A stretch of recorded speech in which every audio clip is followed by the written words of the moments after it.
12 साल मेरी उम्र सी, मैं मजदूरी करन गया सी, उत्थे थ्रैशर में मेरे हत्थ कट्टे गए। 12,000 रुपया मेरा किहड़ा मसलन भी आंदा जांदा पिया है, मेरे हत्थ नहीं है गए, लुक लग नहीं जाता, तो उनकी वजह तो मैंने 12,000 भी नहीं मिला।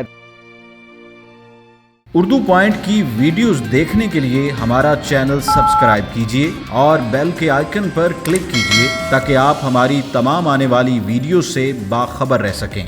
अस्सलाम वालेकुम नाजरीन, उर्दू पॉइंट में आपका मेज़बान चौधरी फ़तेहुल्लाह नवाज़ भुट्टा दीपालपुर से आपको खुश आमदीद कहता हूँ। नाजरीन व सामीन, आप और मैं जिस माशरे में रहते हैं, यहाँ पे अक्सर व बेशतर देखने में ऐसा है कि जो भी माजूर अफराद हैं वो अपनी माजूरी को मजबूरी ज़ाहिर करते हुए लोगों के आगे हाथ फैलाने और भीख मांगने को तरजीह देते हैं। लेकिन मैं आज आपकी मुलाकात एक ऐसे बाहिम्मत शख्स से करवाने जा रहा हूँ जो कि अपनी इंतहाई माजूरी के बावजूद भी काम काज करता हुआ, मेहनत मजदूरी करता हुआ हमें नज़र आ रहा है। आइए मिलते हैं उस शख्स से।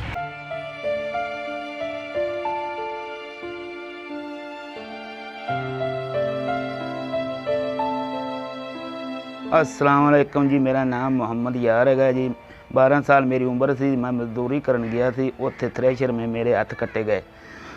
उस तो बाद जनाब मेरा कोई वसैल नहीं बनयागा भी आधा गुजरिया मेरा बन जाए, भी हुकूमत की तरफों भी मेरा को पैकेज लग जाए, भी कोई मैंने दिता जाए। मैं आधे हत्थी आधा धोना, आधे हत्थी सारा करना, रात नूं आधा चौकीदारा करता, आधी मजदूरी खांदा पिया, किसी कोल नहीं हत्थ फैलाया गया।